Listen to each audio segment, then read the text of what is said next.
Halo teman-teman, perkenalkan saya Maria Amelia dengan NIM 202333014.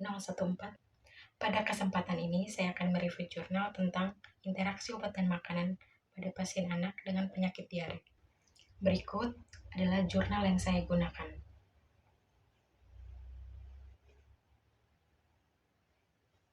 Topik ini sangat penting karena makanan dan obat yang dikonsumsi secara bersamaan dapat mempengaruhi efektivitas terapi.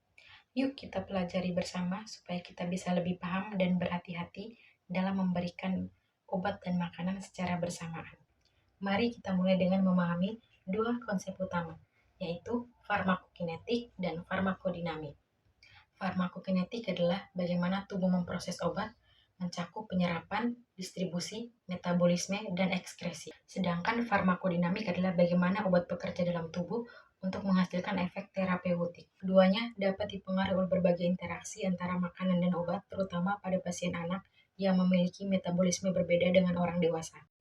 Diare adalah gangguan saluran pencernaan yang sering terjadi pada anak-anak, ditandai dengan buang air besar lebih dari 3 kali sehari dengan konsistensi tinja yang cair atau encer, yang umumnya disebabkan oleh infeksi, malnutrisi, atau intoleransi laktosa, dengan gejala meliputi dehidrasi, demam atau muntah sebagai respon tubuh terhadap infeksi, serta nyeri perut akibat kontraksi usus yang meningkat.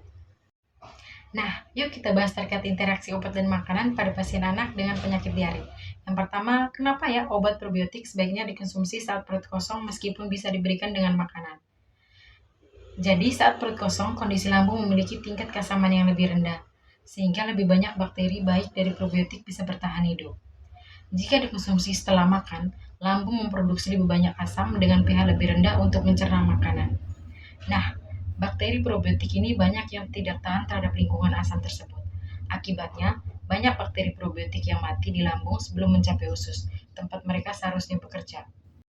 Yang kedua, mengkonsumsi domperidon bersamaan atau setelah konsumsi makanan berlemak atau berat, seperti makanan cepat saji dan gorengan. Obat ini menyebabkan mual, kembung, atau gangguan pencernaan pada anak. Kondisi ini dapat memperburuk gejala diare dan menurunkan nafsu makan, sehingga berisiko memperparah malnutrisi karena asupan dan penyerapan nutrisi jadi terganggu. Selanjutnya, interaksi makanan dengan obat adsorben. Obat adsorben seperti kualin dan pektin digunakan dalam terapi diare untuk menyerap racun, cairan berlebihan, dan iritan di saluran pencernaan. Bagaimana interaksi ini terjadi? Jadi, kualin dan pektin bekerja dengan cara menyerap partikel dan molekul lain di saluran pencernaan. Ketika diminum bersamaan dengan makanan atau obat lain, kualin dan pektin dapat mengikat nutrisi dan obat tersebut sehingga menurunkan penyerapan ke dalam tubuh. Akibatnya, kadar nutrisi dan obat dalam darah bisa berkurang, sehingga efektivitas terapi menurun. Nah, perlu diperhatikan waktu pemberian kualin atau pektin dengan makanan atau obat lain minimal 2 jam agar penyerapan nutrisi dan obat tetap optimal. Selanjutnya, zinc dengan makanan tinggi fitat seperti biji-bijian dan kacang-kacangan. Fitat atau asam fitat adalah senyawa yang mengikat logam seperti zinc di saluran pencernaan. Saat zinc dikonsumsi bersamaan dengan makanan tinggi fitat, molekul zinc akan membentuk kompleks ikatan kimia dengan fitat. Kompleks ini tidak larut dalam air dan tidak dapat diserap oleh usus halus, sehingga zinc dibuang bersamaan feses bukan masuk dalam darah. Zinc dengan makanan tinggi serat. Jadi makanan tinggi serat cenderung mempercepat transit makanan dalam usus, sehingga waktu untuk menyerap zinc lebih singkat. Ini dapat memperpanjang gejala diare dan menunda penyembuhan. Nah, sekarang kamu sudah tahu kan obat dan makanan tidak selalu bisa dikonsumsi secara bersamaan, apalagi saat anak sedang mengalami diare. Pemberian probiotik, zinc atau obat lainnya harus disesuaikan waktu agar manfaatnya maksimal dan nutrisinya tetap terpenuhi.